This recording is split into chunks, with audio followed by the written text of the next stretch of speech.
সেদিন পৃথিবীটারে কাঁপিয়ে দেয়া হবে, পুরো পৃথিবী নড়ে চড়ে উঠবে, টাওয়ারগুলো ভেঙে খান খান, পাহাড়গুলো ভেঙে দুমড়ে মুচড়ে যাবে, মানুষগুলো বিক্ষিপ্ত পতঙ্গের মতো নিক্ষিপ্ত হবে, সাগরের পানির মাঝখানে দাউ দাউ দাউ দাউ দাউ দাউ করে আগুন জ্বলতে শুরু করে দিবে। আল্লাহু আকবার। নকশাকে দিয়েছেন আল্লাহ, নকশাকে দিয়েছেন। সুখ হচ্ছে আলহামদুলিল্লাহর ভিতরে। সুখ আছে কিসের ভিতরে?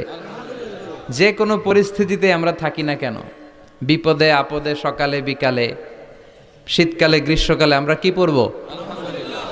আলহামদুলিল্লাহ পড়ব। এর কারণ চাহিদার কোনো শেষ নাই। যার আছে যত বেশি সে চায় তত বেশি।